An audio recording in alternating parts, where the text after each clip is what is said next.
نحمده ونصلي ونسلم على رسوله الكريم اما بعد فاعوذ بالله من الشيطان الرجيم بسم الله الرحمن الرحيم قد افلح من تزكى وذكر اسم ربه فصلى صدق الله العظيم اللهم صل على سيدنا محمد وعلى آل سيدنا محمد بارك وسلم عدد ما في علم الله صلاة دائمة بدوام ملك الله.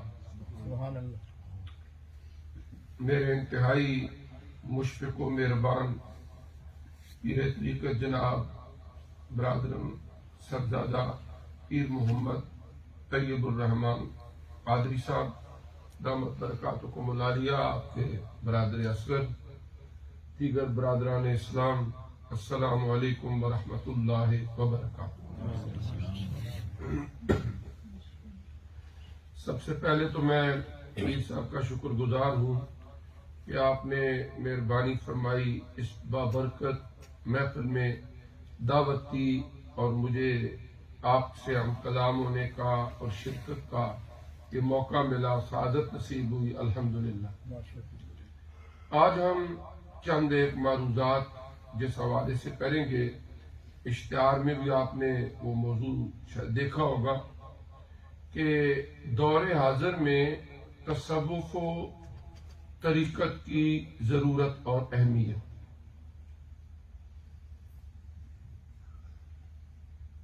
سب سے پہلے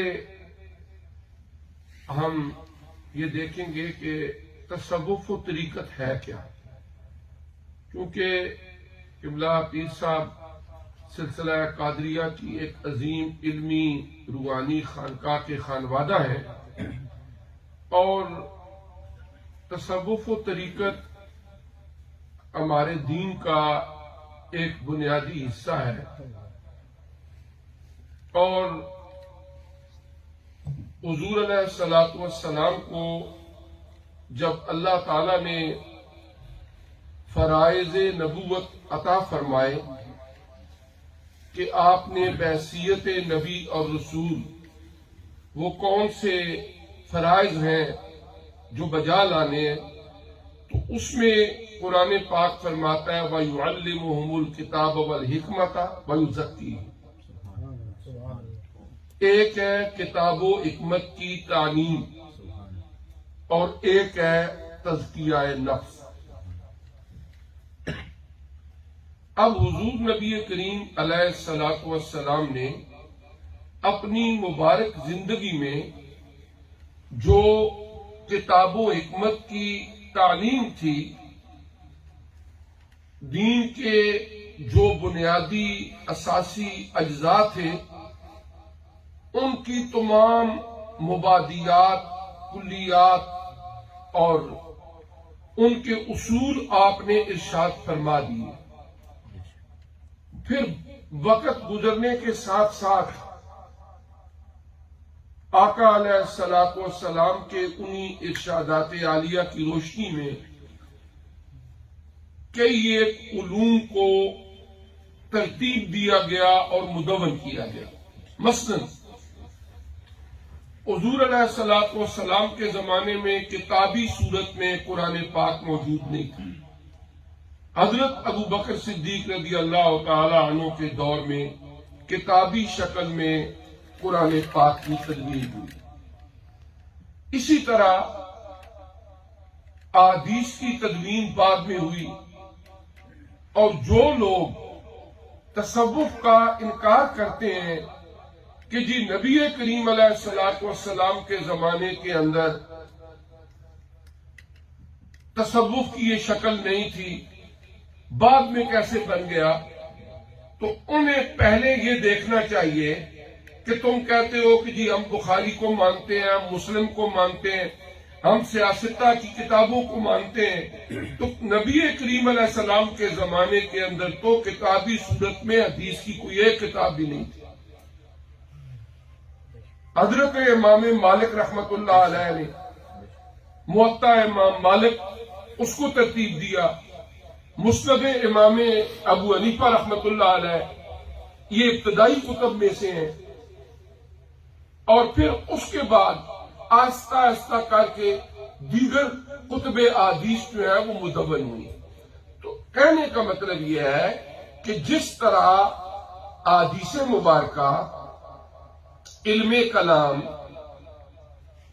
قرآن پاک، ان کی تدوین بعد میں ہوئی، اسی طرح وَيُزَكِّيهِمْ کی بنیاد پر تصوف کی بھی تدوین بعد میں ہوئی. لیکن اس کی اصل حضور علیہ السلام کے زمانے میں ایسے ہی موجود تھی جیسے اصول حدیث، اصول تفسیر، تدوین قرآن، تدوین حدیث، تدوین فقہ، ان سب کی اساس موجود تھی.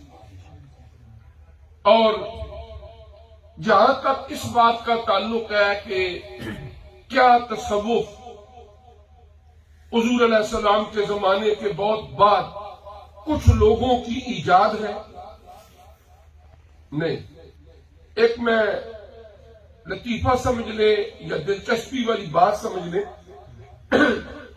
ایک دفعہ اپنی مسجد میں ظہر کی نماز میں نے پڑھائی تو کوئی ایک شخص سے انہوں نے نماز پڑھی تو نماز کے بعد کہنے لگے جی کہ آپ سے ایک بات میں نے پوچھنی ہے. تو میں نے پوچھا کیا؟ انہوں نے کہا ایک سوال ہے میرے ذہن میں، اس کا جواب. میں نے پوچھا کیا سوال؟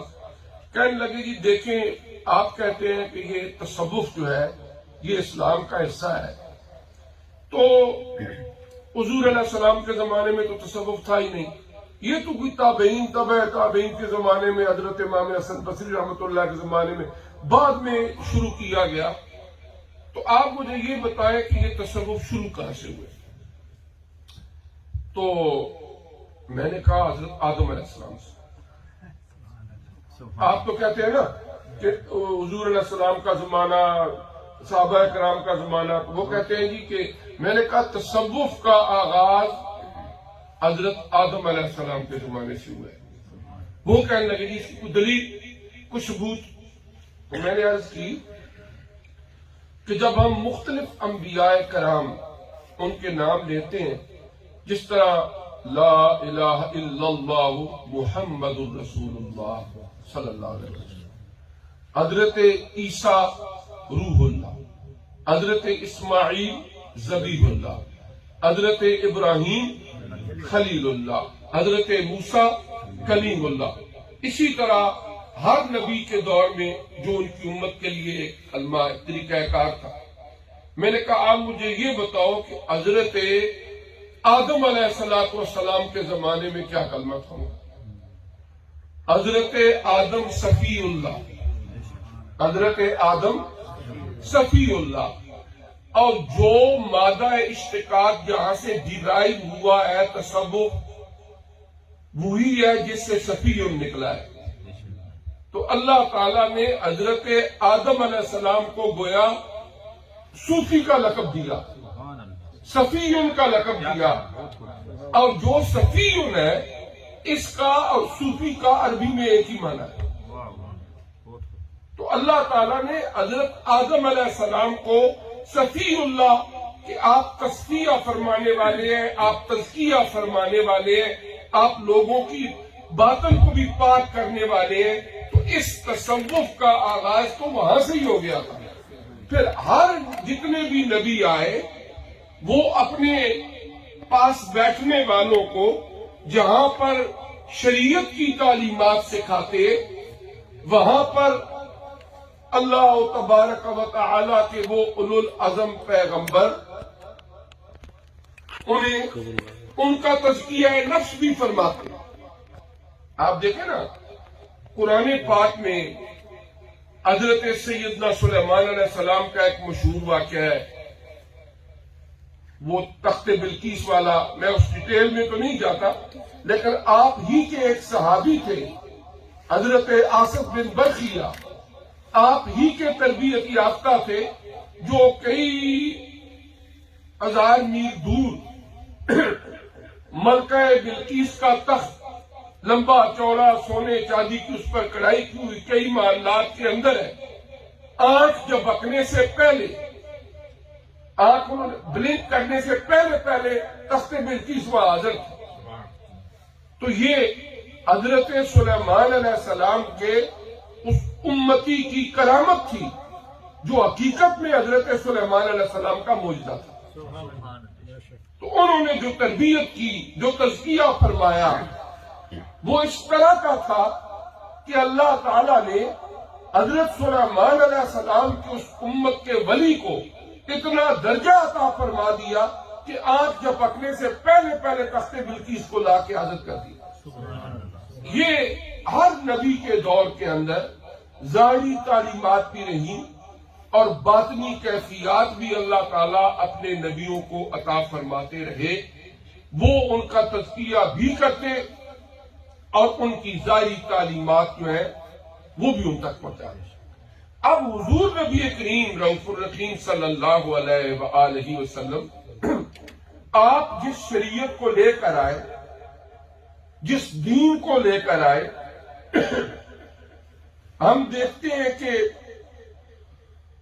اس دین کے بنیادی طور پر دو حصے ہیں۔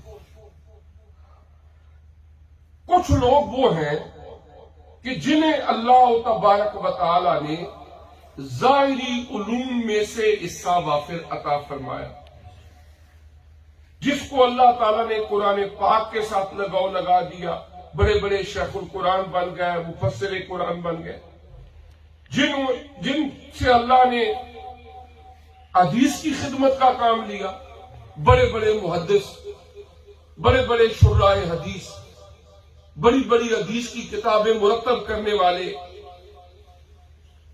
وہ لوگ جن سے اللہ پاک نے فقہ کی تدوین کا، تخریج کا اور اس کی خدمت کا کام لینا تھا، اللہ تبارک و تعالی نے انہیں فقیہ بنا دیا، بڑے بڑے امام ہیں فقہ کے۔ کچھ لوگ وہ ہیں کہ جن سے اللہ تعالیٰ نے علم کلام کا، عقائد کا کام کیا، شرح عقائد النسبی، امام نسبی نے عقائد پر کتاب لکھی۔ یعنی اسی طرح محدث بنے، فقیہ بنے، علم کلام کے ماہرین متکلم بنے، یہ ظاہری تعلیم ہے۔ پھر وہ جو باطنی کیفیات تھی، اگر نبی کریم علیہ الصلوۃ والسلام کے زمانے میں آپ دیکھیں، ایک شخص ہے، وہ حاضر ہوتا ہے نبی کریم علیہ الصلوۃ والسلام کی بارگاہ میں اور حاضر ہو کے ایمان لے آتا ہے۔ ایک نظر اس کی حضور علیہ السلام کے رخ اطہر پہ پڑ جاتی ہے، اللہ تعالیٰ اس کو صحابیت کا اعلیٰ ترین مرتبہ دے دیتے ہیں۔ دور صحابیت کے بعد جتنے تابعین، تبع تابعین، بڑے بڑے اولیاء کرام، بزرگان دین، شب بیدار، تہجد گزار، حفاظ قرآن، جتنے لوگ گزرے، انہوں نے جتنی نیکیاں کی، ان ساری نیکیوں کا آپ ایک مینار تعمیر کرتے چلے جائے، جہاں پہ جا کے اس کی انتہا ہوگی، وہاں سے ایک ادنا صحابی کے مقام کی ابتدا ہوگی۔ آپ دیکھیں یہ رتبہ کیسے مل گیا۔ یہ اس ایک آقا علیہ السلام کی جو نظر پڑ گئی نا، اس کا اثر ایسا تزکیہ ہو گیا ظاہر کا اور باطن کا کہ دنیا کے سارے متقی اور پرہیزگار مل بھی جائیں بعد کے زمانے کے، اس ایک شخص کے مقام کو نہیں پہنچ سکتے۔ اچھا کچھ لوگ ہیں نا فضول بات میں الجھتے ہیں جی کہ نبی کریم علیہ السلام جیسا کوئی ہو سکتا ہے، نہیں ہو سکتا۔ میں کہتا ہوں کہ جس پر ایک نظر آقا علیہ السلام کی پڑ گئی، ایمان کی حالت میں بندہ ہو، یا اس کی ایک نظر آقا علیہ السلام کے رخ اقدس میں پڑ گئی، قیامت تک اس جیسا کوئی نہیں ہو سکتا۔ اگر نہیں تو دنیا کے اندر بڑے عالم، بڑے حافظ، بڑے فقیہ کوئی ایک صحابی بنا کے دکھاؤ، اس جیسا کوئی نہیں ہو سکتا۔ تو یہ کیا تھا؟ یہی وہ برکات نبوت ہیں، یہی وہ برکات نبوت ہیں جو دلوں سے دلوں تک پہنچتی ہیں، دلوں سے دلوں تک آگے پہنچتی ہیں، اور آگے پھر یہ نور تقسیم ہوتا چلا جاتا ہے۔ آپ دیکھتے ہیں نا جتنے بھی بزرگ ہیں ان کا ایک شجرہ طریقت ہوتا ہے، شجرہ طریقت ہوتا ہے۔ وہ کیا ہوتا ہے؟ مثلا 4 جو بڑے بڑے سلاسل طریقت ہیں، ان میں سے سلسلہ نقشبندیہ حضرت سیدنا ابو بکر صدیق رضی اللہ تعالیٰ عنہ کی نسبت سے آقا علیہ السلام تک پہنچتا ہے، اور باقی تینوں بڑے سلاسل وہ حضرت سیدنا علی شیر خدا رضی اللہ تعالیٰ عنہ کے وسیلہ سے اور نسبت سے آقا علیہ السلام تک پہنچتا ہے۔ تو بہرکیف جو بات میں عرض کر رہا تھا کہ جن لوگوں کو اللہ تعالیٰ نے ظاہری علوم حاصل کرنے کی توفیق عطا فرمائی، وہ کیا بنے؟ محدث بنے، فقیہ بنے، شیخ القرآن بنے، شیخ الحدیث بنے، علم کلام کے ماہر بنے۔ اچھا، پھر جن لوگوں کو اللہ تبارک و تعالی نے باطنی کیفیات عطا فرمائی، وہ کیا بنے؟ غوث بنے، قطب بنے، قطب وحدت بنے، قیوم بنے، فرد بنے۔ یعنی یہ وہ درجات ہیں کہ جو اللہ تعالیٰ ان کو عطا فرماتا ہے۔ یہ فیضان ہے برکات نبوت کا۔ اور پھر آگے چلیں، جن لوگوں نے ظاہری شریعت کے اندر قرآن حدیث پڑھ کے مسائل کا استخراج کیا، فقہ کو مدون کیا، 4 بڑے بڑے سلاسل مذاہب فقہ بن گئے، حنفی، شافعی، مالکی، حنبلی۔ اور جن لوگوں نے اللہ کے فضل سے حضور علیہ السلام کی نسبت سے ان برکات نبوت کو حاصل کیا، ان کے بھی 4 بڑے بڑے سلاسل طریقت بن گئے، قادری، نقشبندی، چشتی، سہروردی۔ ان کے یہ 4 سے۔ اب اگر کوئی بندہ سوال کرے کہ اہل سنت والجماعت کس کو کہتے ہیں، ہمارے یہاں بعض اوقات علاقائی سطح پر کرائٹیریا بہت زیادہ نیرو ہوتا ہے، تنگ سا کرائٹیریا۔ ورلڈ وائڈ پوری دنیا کے اندر کہیں پر بھی کوئی بندہ ہے، آپ اس کو کیسے کہہ سکتے ہیں کہ اہل سنت والجماعت ہے، جس کے ایک ہاتھ میں شریعت کا عالم ہو، ایک ہاتھ میں طریقت کا عالم ہو۔ 4 جو بڑے بڑے فقہ کے مذاہب ہیں ان میں سے کسی کے ساتھ تعلق ہے، اور 4 بڑے بڑے سلاسل طریقت ہیں ان میں سے بھی کسی کے ساتھ تعلق ہے، تو وہ اہل سنت والجماعت۔ صحیح العقیدہ ہو وہ بندہ اہل سنت والجماعت ہے۔ اچھا، پھر اس کے بعد آگے چلیں کہ ہمیشہ سے بزرگان دین نے ذکر الہی کے ذریعے لوگوں کا تصفیہ، تطہیر باطن یہ کی۔ مثلا مختلف اولیاء کرام کے معمولات مختلف ہوں گے، لیکن کچھ چیزیں وہ ہیں کہ جو ان میں قدر مشترک ہیں، کمبائنڈ ان کا مشن ہے۔ حضرت علامہ اقبال رحمت اللہ علیہ نے فرمایا تھا، ابتار ہو، رومی ہو، راضی ہو، غزالی ہو، کچھ ہاتھ نہیں آتا بے آہ سحر گائی۔ ایک تو وہ جو اللہ کے ولی ہے، ایک تو تہجد گزار، راتوں کی تنہائیوں میں اللہ کی بارگاہ میں جولیاں پھیلا کے مانگنے والے، اور دوسرا کثرت کے ساتھ اللہ کا ذکر کرنے، نبی کریم علیہ السلام کے عشق و محبت میں ڈوب کے کثرت کے ساتھ اللہ تعالی کا ذکر کرنے والے۔ وہ لوگ ہیں جنہوں نے ذکر الہی کے ذریعے لوگوں کی تربیت کی۔ اور پھر آپ دیکھیں نا کہ صوفیاء کرام نے ہر دور میں جس طرح ظاہری بیماریوں کا علاج ہوتا ہے، اسی طرح روحانی بیماریوں کا علاج کیا۔ صوفیاء کرام بنیادی طور پر وہ روحانی بیماریوں کے معالج ہیں۔ قرآن گواہ ہے نا، ہماری جو انسان جس کو ہم کہتے ہیں نا، وہ صرف میٹریلسٹک باڈی نہیں ہے، روح اور جسم ملے گا تو پھر انسان بنے گا۔ قرآن اٹھا کے دیکھیں، فرشتوں کو حکم ہوا آگ پانی مٹی ہوا اس کا ایک خمیر تیار کریں۔ اللہ کی ذات مصور ہے، اس نے خود نقشہ بنا کے دیا، ایسے نقشے پہ ایک وجود بناؤ۔ فرشتوں کا کام اتنا ہی تھا کہ وہ ڈھانچہ بنا دیا حضرت آدم علیہ السلام کے وجود کا۔ قرآن فرماتا ہے وَنَفَخْتُ فِيهِ مِن رُوحِي، اللہ پاک فرماتے ہیں پھر میں نے اس میں روح پھونکی۔ اب جب روح آئی اور جسم اور روح کا تعلق آپس میں مل گیا تو وہ انسان حرکت کرنے لگا، چلنے پھرنے لگا دنیا کی زندگی میں۔ جب کوئی بندہ فوت ہو جاتا ہے نا، تھوڑا ہارڈ ورڈ ہے اردو کا، لیکن ایک لفظ اردو میں استعمال ہوتا ہے، کہتے ہیں اس کی روح قفس انصری سے پرواز کر گئی۔ قفس کہتے ہیں پنجرے کو، کیج کو،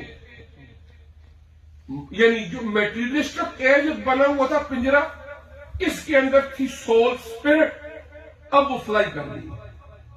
اس کا مطلب یہ ہے ڈیتھ ہو گئی ہے، جو وہ روح اندر۔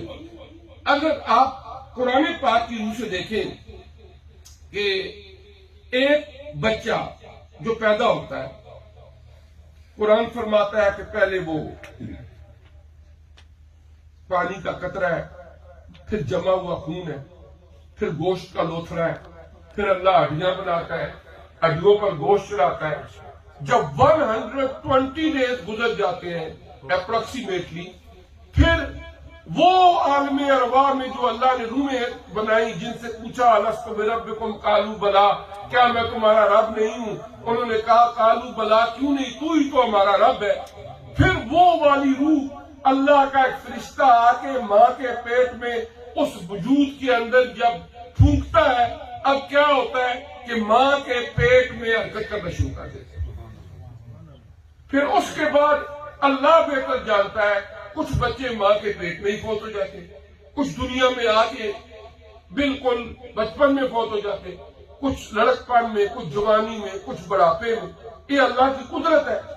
پھر وہ جتنی دیر تک اللہ چاہتا ہے اس دنیا کی زندگی میں جسم اور روح کا رشتہ برقرار رہتا ہے۔ جس وقت اللہ تعالیٰ کی ذات چاہتی ہے، ایک نظام بنا ہوا ہے، اس روح نے اس جسم سے نکل جانا ہے اور ہم کہتے ہیں کہ بندے پر موت آئی ہے۔ اس طرح کیا ہے کہ اللہ تبارک و تعالی نے حضرت سیدنا آدم علیہ السلام کا وجود بنایا، فرشتوں کو فرمایا، پھر روح پھونکی۔ اب اس کا مطلب کیا ہوا کہ ہم صرف مادی وجود نہیں ہے کہ سارا دن یہی دیکھیں کہ شیمپو کون سا یوز کرنا ہے، فلاں چیز کون سی یوز کرنی ہے، کپڑا کون سا، صرف اسی کو ہی سنبھالتے رہے۔ ایک اور اصل انسان ہے۔ جس طرح آپ بادام خریدتے ہیں، اس کو ایسے ہی نہیں کھانا شروع کر دیتے، اس کا کور اپنی جگہ، اصل مغز اس کا انسائیڈ ہوتا ہے۔ روح اصل ہے۔ مادی وجود ختم ہو جائے گا، دفن ہو جائے گا، روح نیک لوگوں کی اعلیٰ علیین میں چلی جائے گی۔ جب مادی وجود نہیں تھا اس وقت بھی روحیں تھیں۔ الست بربکم جب اللہ پاک نے فرمایا روحیں تھیں، اب جب مادی وجود مٹی میں دفن ہو جائے گا پھر بھی روحیں رہیں گی۔ تو اصل مسئلہ کیا ہے؟ دنیا کی بے سکونی، اس کا علاج بات آج کے دور کی ہو رہی ہے، اس کا علاج صرف اور صرف صوفیاء کرام کے پاس ہے۔ ایون معذرت کے ساتھ صرف ظاہری کتابیں پڑھ کے اگر بندہ بہت بڑا عالم بن جائے، اس کے پاس بھی اس کا علاج کوئی نہیں۔ دین جو اندر کتب اے بے خبر، علم و حکمت از کتب دین از نظر۔ اقبال فرماتے ہیں کہ ارے نادان، کہ کتابوں میں دین نہ تلاش کرنا شروع کر دینا. بات تو تھوڑی ہے. دین مجھو اندر کتب اے بے خبر، علم و حکمت از کتب دین از نظر. کتابوں سے تمہیں حکمت کے موتی ملیں گے، حکمت کی باتیں ملیں گی، لیکن دین کسی بزرگ کے فیض نگاہ سے ملے گا. دین کسی کے بزرگ کے فیض. آپ دیکھیں نا، کون سی آج کہتے ہیں نا فلاں بندہ اس نے پنجاب یونیورسٹی سے اسلامک اسٹڈیز میں ماسٹر کیا ہے، ایم فل کیا ہے، پی ایچ ڈی کیا ہے، بہت بڑا اسکالر ہے، وہ جناب آئے گا ٹی وی پر لیکچر دے گا، اس کی بات بڑا علم ہے اس کے پاس. آپ مجھے یہ بتائیں کہ کون سی یونیورسٹی تھی مکہ مکرمہ میں جس میں صحابہ کرام نے ڈگری لی ہے؟ وہ ایک ہی یونیورسٹی تھی، نگاہ مصطفیٰ. حضرت سلمان فارسی رضی اللہ تعالیٰ عنہ ایران سے آئے تھے، حضرت بلال حبش سے آئے تھے، حضرت صہیب روم سے آئے تھے. عربی زبان ان کی مادری نہیں تھی. نگاہ مصطفیٰ پڑھی، ان کا دین میں پی ایچ ڈی ہو گیا. ابو جہل، عتبہ، شیبہ، امیہ بن خلف، ان کی مادری زبان عربی تھی، لیکن جب نگاہ مصطفیٰ سے محروم رہے تو انہیں دین سمجھ نہیں آیا. دین کی الف بے سمجھ نہیں آئی، جبکہ قرآن عربی میں نازل ہو رہا تھا. حضرت بلال کو سارا دین سمجھ آ گیا، حضرت صہیب رومی کو سارا دین سمجھ آ گیا، حضرت سلمان فارسی کو سارا دین سمجھ آ گیا. آج کا دنیا کا کوئی بڑے سے بڑا پی ایچ ڈی ان جیسی دین کی سمجھ نہیں رکھتا. وہ کیا ہے؟ وہ کون سی یونیورسٹی تھی؟ نگاہ مصطفیٰ. اور وہ وہی نگاہ مصطفیٰ صلی اللہ علیہ وسلم، وہ فیضان اب بھی جاری ہے اور قیامت تک جاری رہے گا. اور صوفیاء کرام اللہ کے وہ نیک برگزیدہ بندے ہیں کہ ہماری 1450 سالہ تاریخ، اس کا کوئی دور دیکھ لیں، جب بھی برا وقت آیا مسلمانوں پر تو اس پر تو انگریز مورخین بھی گواہ ہے کہ جب مسلمانوں کا سیاسی نظام بربادی کی طرف چلا گیا تو ان کے روحانی نظام نے پھر ایک دفعہ اس کو سہارا دے دیا. آپ دیکھیں کہ صوفیاء کرام بزرگان دین، ان کی خدمات ایسی ہیں کہ عجیب بات. جو لوگ تصوف و طریقت کو نہیں مانتے انہوں نے بھی کتابیں لکھی ہیں صوفیاء کرام کا کردار، اس لیے کہ ہسٹری کو چینج نہیں کر سکتی. اب برے صغیر کی ہسٹری میں حضرت مجدد الافسانی رحمت اللہ علیہ کا کردار، حضرت خواجہ معین الدین چشتی اجمیری رحمت اللہ علیہ کا کردار، حضرت داتا گنج بخش رحمت اللہ تعالی علیہ کا کردار کیسے تم ختم کر سکتے؟ آپ دیکھیں نا، آج کے دور کی چونکہ بات ہو رہی ہے، میرے عنوان کے ساتھ یہ ہے تصوف و طریقت اور آج کا جو زمانہ جا رہا ہے. برے صغیر کے اندر اکبر کا دور ہے، وہ ہندوازم سے متاثر ہوا، اس نے ایک اپنا علیحدہ دین بنا لیا اور اس کا نام رکھا دین الہی. اس نے بنا لیا. وہ اتنا بیہودہ انسان تھا کہ ہم کہتے ہیں اللہ جل جلالہ، اس کا نام تھا جلال الدین اکبر. تو وہ کہتا تھا کہ یہ جو تم کہتے ہو نا اللہ جل جلالہ، یہ جلال ہوں میں ہی ہوں، اس لیے کہ میرا نام ہے جلال الدین اکبر. اب اس نے بنا لیا وہ دین. ہر دور کے اندر ظاہری چند کتابیں پڑھے ہوئے کچھ نہ کچھ علماء حکمرانوں کو، صاحب اختیار طبقے کو مل جاتے ہیں کہ جو دنیا کی دمک چمک کی خاطر ہر بات پہ لبیک حضور لبیک حضور یہ کرتے رہتے ہیں. ابو الفضل اور فیضی بڑے بڑے علماء تھے، اس زمانے میں فارسی زبان تھی. انہوں نے قرآن پاک کی بے نقط تفسیر لکھی کہ جو لیٹرز ہیں، جن کے اوپر نقطہ آتا ہے وہ استعمال ہی کوئی نہیں کیا، صرف ان لیٹر سے آگے ورڈ بنائے کہ جن پر کوئی نقطہ نہیں تھا، بے نقط تفصیل لکھی، بڑے بڑے عالم قرآن کے حدیث کے ظاہری طور پر، لیکن وہ اکبر کے دین الہی کے حمایتی بن گئے۔ اب آپ دیکھیں کہ وہاں پر ایک مرد درویش، خانقاہوں کا بوریا نشین، سلسلہ نقشبندیہ کے صوفی باصفا حضرت مجدد الافسانی رحمت اللہ علیہ تنے تنہا اکبر کے سامنے کھڑے ہو گئے کہ یہ وہ دین نہیں جو میرے آقا محمد الرسول اللہ لے کر آئے، میں تیرے دین کو نہیں مانتا۔ obviously اس کے پاس طاقت تھی، اذیتیں دیں، تکلیفیں دیں، لیکن حضرت مجدد الافسانی رحمت اللہ علیہ جیلیں کاٹی، تکلیفیں برداشت کی، لیکن ایک ذرا بھر بھی اپنے موقف سے پیچھے نہیں ہٹے۔ اس کا نتیجہ کیا ہوا؟ اکبر، ابو الفضل فیضی قیامت تک ان پر لعنتیں پڑتی رہیں گی، لیکن حضرت مجدد الافسانی رحمت اللہ علیہ کا فیضان آج بھی کروڑوں دلوں کو روشن کر رہا ہے۔ آج بھی ان کا ادب سے نام لینے والے کروڑ انسان اس زمین پر موجود ہے اور قیامت تک موجود رہیں گے، اگرچہ بظاہر انہوں نے تکلیفیں اور پریشانیاں جھیلی، لیکن ظاہری طور پر جنہوں نے سونا چاندی کوٹھیاں بنگلے ابو الفضل فیضی نے لے لی ہوں گے، لیکن قیامت تک لعنت کا طوق ان کے گلے کا ہار رہے گا کہ انہوں نے میرے نبی کے دین کے ساتھ غداری کی۔ اب آئے آج کے دور میں سعودی عرب، وہاں پر پچھلے تقریباً 90 سال سے زیادہ عرصہ گزر گیا ہے جب سے خلافت عثمانیہ ختم ہوئی ہے۔ وہاں پر ایک ہی بات کہ تصوف کا اسلام سے کوئی تعلق نہیں۔ یوٹیوب پہ چلے جائیں، فیس بک میں چلے جائیں، وہاں پر ان کے ساتھ جا کے مل جائیں، کسی کو پگڑی پڑے وہ دیکھ لیتے کہتے صوفی صوفی انت صوفی، تو اس کے خلاف ہو جاتے ہیں۔ آپ آج عمرے کو جاتے رہتے ہیں۔ صوفیاء اکرام کے خلاف ایک مہم انہوں نے چلائی۔ آج کیا ہے؟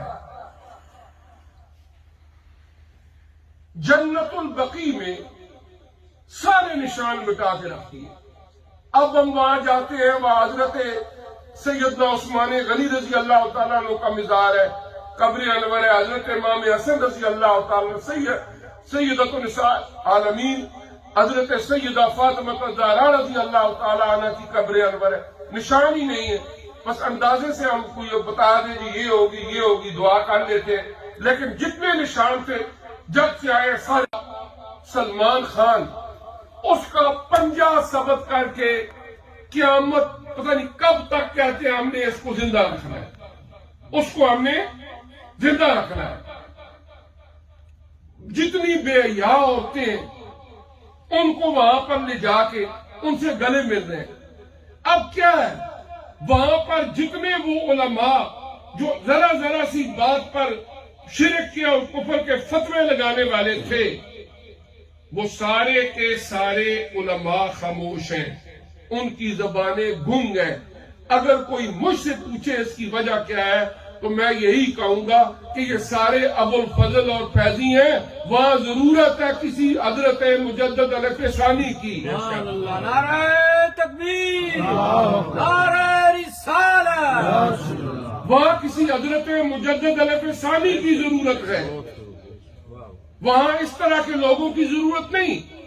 انہوں نے اپنے ذاتی دیکھیں نا، ایک بندہ حرم مکہ کا کئی سال امام رہتا ہے اور آج وہ کہتا ہے کہ میرا دل کرتا ہے کہ میں ہالی ووڈ کا ایکٹر بن جاؤں، آن دا ریکارڈ ہے، اخباروں میں۔ مطلب یہ ہے وجہ کیا ہے؟ میں کہتا ہوں ایک ہی وجہ ہے کہ وہ تصوف سے دور ہے۔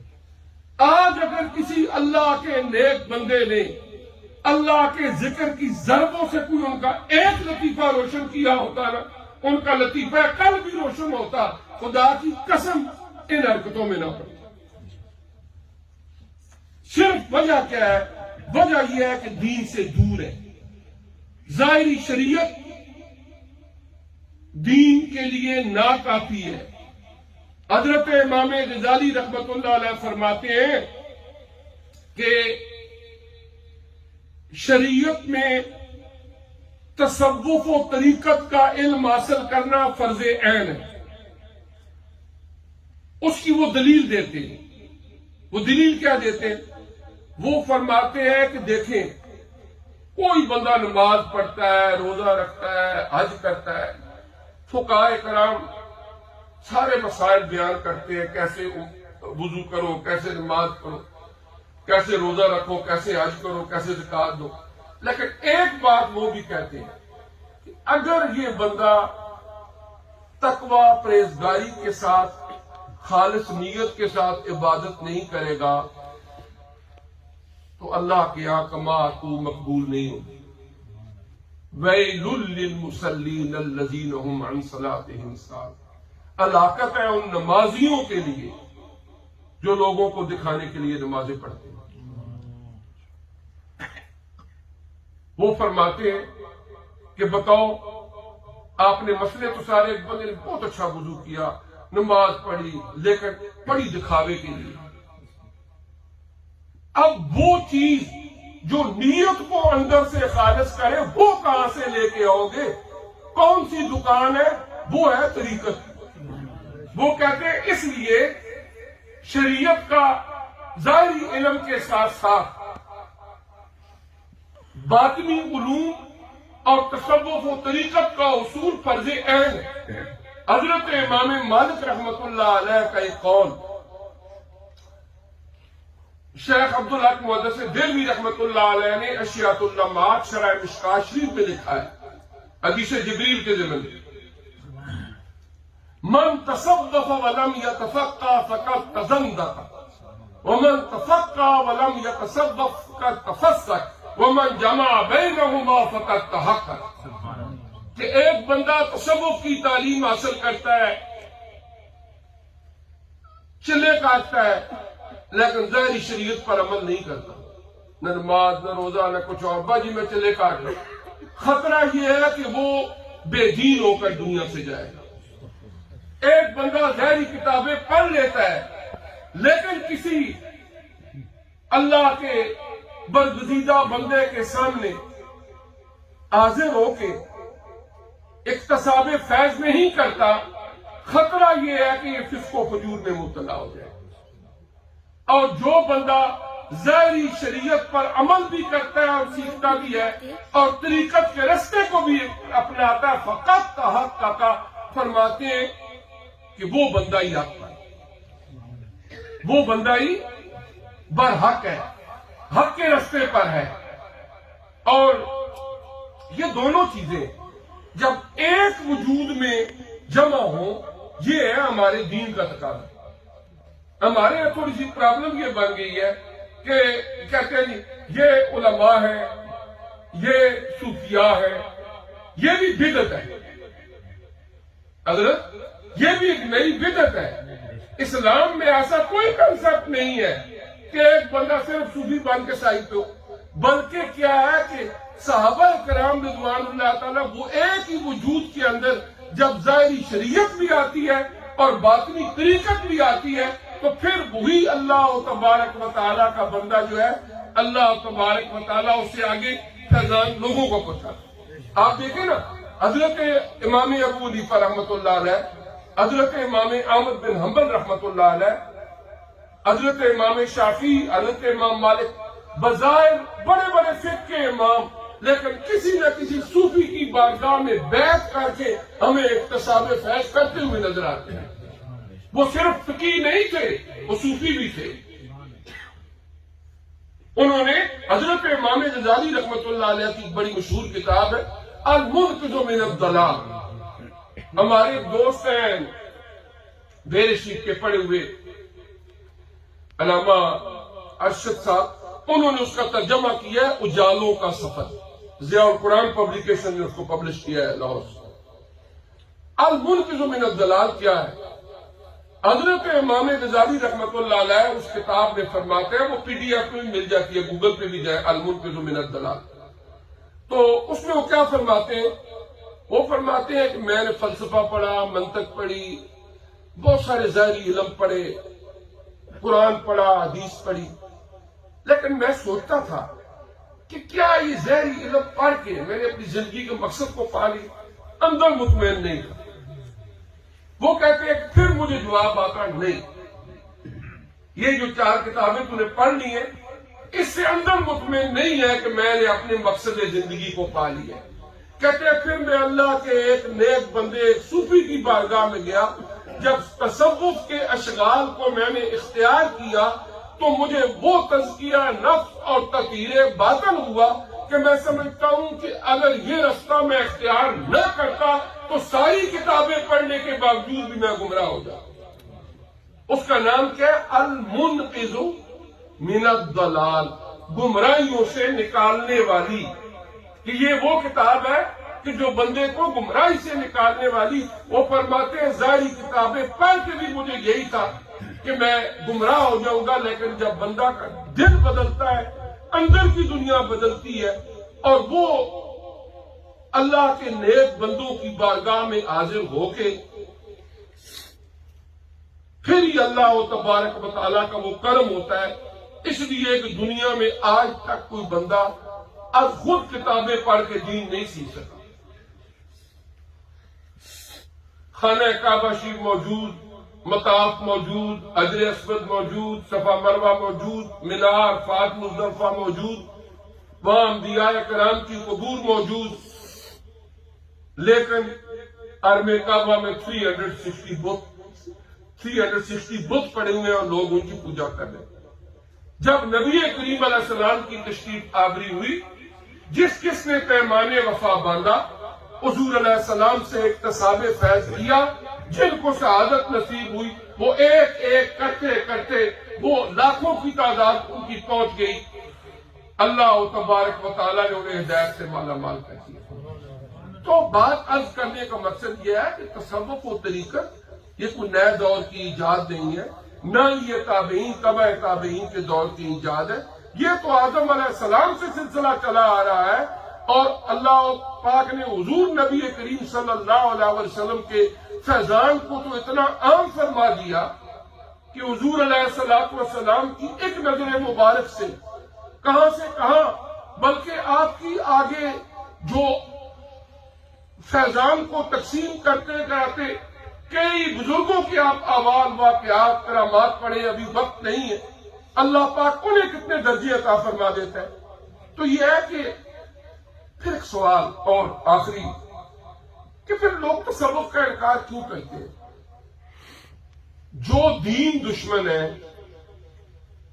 انہوں نے جب انالیسس کیا کہ ہمارے جو بڑے تھے ان کو ناکوں چنے چبانے والے جو لوگ تھے، 200 سال کی صلیبی جنگوں میں جو لوگ صلاح الدین ایوبی کے ساتھ برسر پیکار تھے، وہ حضور غوث اعظم الشیخ عبد القادر جیلانی اور بڑے بڑے صوفیاء کرام کی بارگاہ سے فیض یافتہ تھے، اور انہوں نے کیا کیا کہ تصوف کا انکار کر دو، لیکن بحمد اللہ تعالی کبھی یہ سازش کامیاب نہیں ہوئی، اور اللہ تبارک و تعالی نے جہاں پر اس پورے دین کی حفاظت فرمائی ہے، وہاں پر ظاہری تعلیمات بھی انشاءاللہ قیامت تک محفوظ رہیں گی، اور برکات نبوت کا فیضان بھی قیامت تک چلتا رہے گا، اور یہ تقسیم ہوتا رہے گا۔ اور ظاہری شریعت بہت اہم ہے، لیکن اس کے ساتھ ساتھ اسی طرح باطنی طریقت جو ہے یہ بھی اتنی اہم ہے، اس لیے کہ اس کے بغیر ہمارا دین مکمل ہو ہی نہیں سکتا۔ اگر ہماری آنکھ میں کوئی تکلیف ہو، ہم پاکستان جائیں، وہاں ریلوے اسٹیشن کے اوپر بندے بیٹھے ہوتے ہیں، آؤ میں آپ کا آپریشن کر دوں آنکھ کا، آپ لمبے پڑ جائیں گے؟ نہیں، کیوں؟ آپ کو پتہ ہے وہ ایک پتہ نہیں کون بندہ بیٹھا ہوا ہے، میری آنکھ چیر دے گا، اتنی عقل ہے نا بندے کے اندر، لیکن جب آپ کی آنکھ کو تکلیف ہوتی ہے کہ آئی اسپیشلسٹ ہوتا ہے، اس کے سامنے بالکل آپ بیٹھ جاتے ہیں، ٹھیک ہے آپریشن کرو جو بھی کرو. ہماری عقل فکر اتنی ہے نا اپنے وجود کے حوالے سے. اسی طرح اگر کوئی بندہ جعلی پیر بن کے لوگوں کو گمراہ کرتا ہے تو وہاں پر بھی اللہ نے یہی عقل دی ہوئی ہے. وہاں پر بھی آپ سمجھ سکتے ہیں کہ یہ جو بندہ ہے یہ مجھے روحانی تربیت کی بجائے کدھر لے کے جا رہا ہے. اس سے بھی بچ کے اس سے ہی بندہ تلاش کر کے، جیسے اللہ کے نیک بندے ان کی بارگاہ میں بیٹھ کے آپ اکتساب فیض کر سکتے ہیں. اگر دنیا میں جھوٹی خدائی کے دعوے دار ہو سکتے ہیں، جھوٹی نبوت کے دعوے دار ہو سکتے ہیں، تو کیا جھوٹی ولایت کے دعوے دار نہیں ہو سکتے؟ تو اگر جھوٹی خدائی کا دعویٰ کرے تو کیا تم سچے خدا کا انکار کر دو گے؟ اگر جھوٹی نبوت کا کوئی دعویٰ کرے تو سچے نبی کا انکار کر دو گے؟ تو اگر جھوٹی ولایت کا انکار اگر کوئی دعویٰ کرتا ہے تو پھر تم ولایت کا اور تصوف کا انکار کیوں شروع کر دیتے؟ تصوف ہمارے دین کا ایک حصہ ہے. وقت میرا خیال ہے بہت زیادہ ہو گیا. اللہ پاک مجھے بھی آپ کو سمجھنے کی عمل کی توفیق دے کہ حفیظ صاحب جو ایک عظیم قادری سلسلہ کے ساتھ الحمدللہ آپ کا تعلق، ہمارا علاقہ بھی ایک ہے، میرا وہاں آنا جانا الحمدللہ. ان کے دادا جان کا جان بازار، وہاں پر بے شمار بہت سارے واقعات ہیں جو یہاں پر اکثر بیان کرتے بھی رہتے ہیں. ان کی کرامات ہے اور اس کے علاوہ ان کا فیضان ہے وہاں. اور ہمارے ہری پور کے اندر الحمدللہ ایک دل کا جو علاقہ ہے چھوٹ شیخ جو عظیم دربار ہے، وہاں سے وہ فیض یافتہ ہے. اور حضرت عبدالرحمان چھوبی رحمت اللہ علیہ انہوں نے جو 30 پاروں پر مشتمل وہ درود پاک لکھا، وہ بولتے جاتے تھے، ان کے دادا جان وہ لکھتے جاتے تھے. تو ایسی عظیم ہستیوں سے اکتساب فیض کیا، اور میرے لیے یہ سعادت ہے کہ الحمدللہ آج ان بزرگوں کا نام بھی لینا ہمارے لیے باعث سعادت ہے. انشاءاللہ اللہ تبارک و تعالی ہمیں بھی ان کی برکتیں نصیب فرمائے گا. اللہ کریم ان کے فیضان کو عام فرمائے، اور جو ایک عظیم پروجیکٹ ہے اللہ پاک اس کو پائے تکمیل تک پہنچائے، اور خصوصاً پیر صاحب کی والدہ صاحب کو اللہ تعالیٰ صحت کاملہ عطا فرمائے.